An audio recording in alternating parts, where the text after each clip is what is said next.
Hey folks, Connor from Nice Wheels here. Today we're going to review a really fun electric bike, the iGo Fat Folding.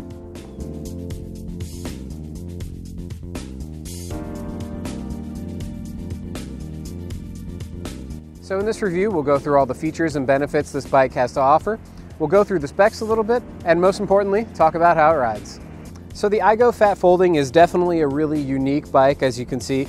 It's built with these 20-inch by 4-inch wide fat tires that are on a couple of other folding electric bikes out there. But what sets this bike apart is going to be the purpose-built frame that it's on. So you can see you have a nice big rear rack that's integrated as part of the frame. So you can really load this up with a lot of cargo. Whether you want to attach a rack top basket or hang pannier bags on the side, you're able to carry quite a bit of cargo on this bike, especially because that aluminum tubing is built right in with the rest of the frame. So powering this bike is going to be a huge 48 volt 13 amp hour battery. That's 624 watt hours on this bike. So you get a huge battery pack and get plenty of range out of this bike. Probably a lot more than what you really need on day-to-day use, but you do have that extra range if you need it. And then you're going to be powered by a 500 watt Bafang geared motor in the back that's going to be able to peak around 750 watts and power you to speeds up to 20 miles per hour. So a few nice comfort-oriented features on this bike. You're going to have this nice step-through frame design that's going to make it very easy to mount and dismount. You also have a nice suspension seat post here, and it is adjustable with this dial down there, so you can kind of fine-tune your fit and how much give you want that post to have. Comes with a nice comfortable plush saddle as well, and a front suspension fork. And that's going to provide you plenty of vibration dampening when you're out on the roads, or especially if you're taking it off-road. And that combined with the big tires is just going to make this overall an extremely comfortable and fun bike to ride. So coming back here to the battery pack, we'll show you how a few things work on this. So this battery is removable, and you do have your keys that you would connect through here. What's unique about this battery is that you do have to have the key in the bike when you're using it, but luckily it does fold to the side here so you can keep it tucked and out of the way from any harm. And you can also turn the battery on and off with that key, so it's able to prevent the battery from having that slow discharge over time. So, it helps improve the life of it to really only have it working when you're using it. So when you remove the battery, you do have to take the seat post out first. So you want to open the clamp up and get that out of the way. There isn't a flip up mechanism on this seat because you do have the suspension post on there. So they weren't able to do both, but I prefer the suspension seat post. You don't have as much play in the seat movement, so it feels really stable and secure. So once you have that post out, you're able to push the key in and turn it to the unlock position. And you have this little handle here. Got a little bit of dirt on there because we've had some fun off-road. And you're able to just pull that right out of the slide tube here. And you can see just how big this battery is, and it's powered by Samsung cells, so you know you're getting really good quality stuff with this iGo battery pack. You also have a little charge level indicator here as well, which will only work when you do have the battery on. So you want to make sure that's going there. May be tough to see in the light, but if you need a quick check of your charge level, you can kind of get a feel for how much battery you have left there. And then you also have your charge port on the side here that has a little cover to help keep some dirt out. Overall, this is a really high value and high capacity battery that comes on a bike at this price point. Not something that you see too often. 624 watt hours on a $1,700 bike. Really good value in this. You can probably get ranges of about, say, between 20 and even as much as 50 to 60 if you're low on the pedal assist. So range is really not a concern on this bike, which is a really comfortable feeling when you're riding any electric bike, to not have that range anxiety. So now we'll go through the fold of this bike. So it's only the two main hinges here that you really have to be concerned about. You don't have to lower or raise the seat post because you have this little metal stand here that the bike's going to rest on when you do have it folded up. So you want to come to this hinge and lift up the little safety lever, and you'll just release that from there. And also watch the back end of it. You have that little hook that's grabbing the rear end of the frame. So you want to make sure that's clear before you fold it. And then you can make sure that your pedal is tucked out of the way. You want it slightly under the frame there. And then you can bring the two halves together, rest it on that frame there. Now there aren't any magnets or anything holding it together here, so you do want to watch that when you're folding it in half there. Then you come to the main hinge here, and you'll just release the plastic safety and open that up. Let it fold nice and easy to the side.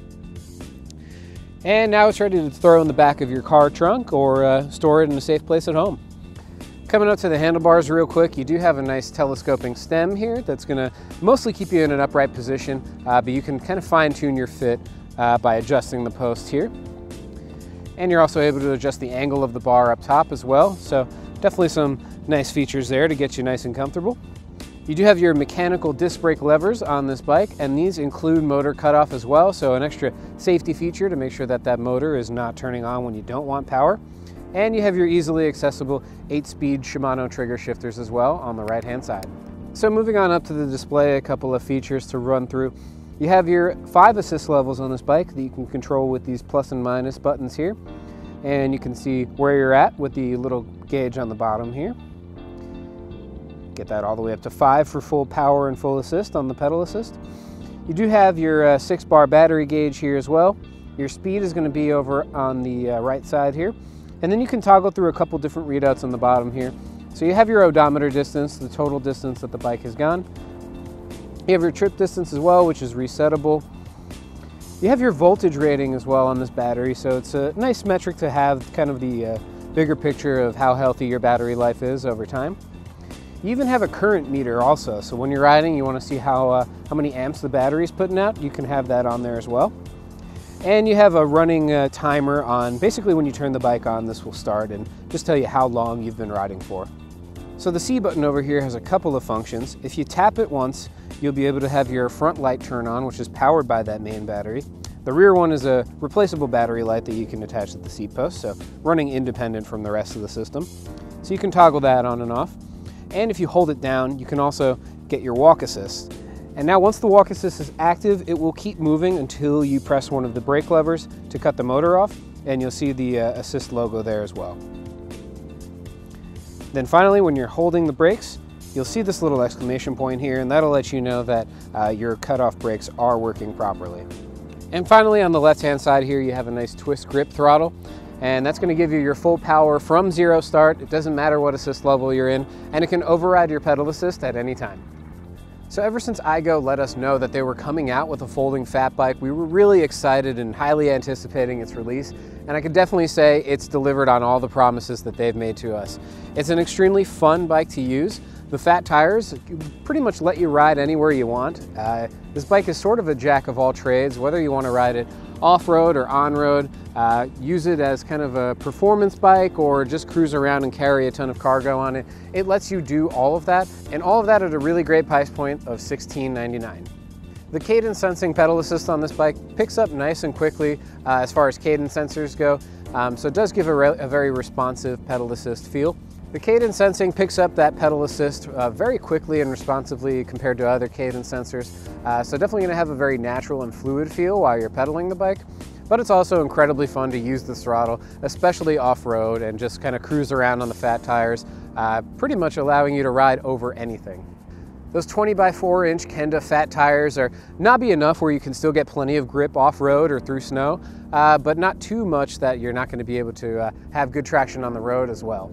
After taking the bike through a little bit of mud and slush, the fenders on the bike may be a little bit short to give you full coverage, but they at least keep most of the spray from getting to your backside or up into your face. iGo opted to go with a bit shorter fenders on this bike, and that's mainly so that they're not really bouncing around while you're taking this bike off-road. Sometimes other folding fat bikes with complete full coverage fenders do tend to rattle around a little bit, so that is a trade-off that iGo decided to opt with a more stable fender that may not provide the best coverage, but it's going to keep that spray from getting to your backside for sure. The built-in rear frame rack is going to be incredibly functional and be able to hold some pretty heavy loads, even up to around 50 pounds you can load this thing up, so it's great to do your errands with, go grocery shopping. Or if you don't want to carry anything on the bike, it's also great to take this thing off-road and have a little fun with it as well. The 500-watt geared motor is going to give plenty of torque on this bike, so great for getting you off the line on those red lights. And the quality Samsung cells and this huge battery pack are going to make sure that this is a bike that's going to last you for years to come. There are very few bikes out there, if any, that are going to be as fun and as functional as the iGo Fat Folding is going to be. So if you're looking for something that's going to be kind of a jack of all trades for you, this is an excellent bike to look at. Thanks so much for watching our review of the iGo Fat Folding. Be sure to like, share, and subscribe, as well as turn on those notifications to let you know when we release new videos.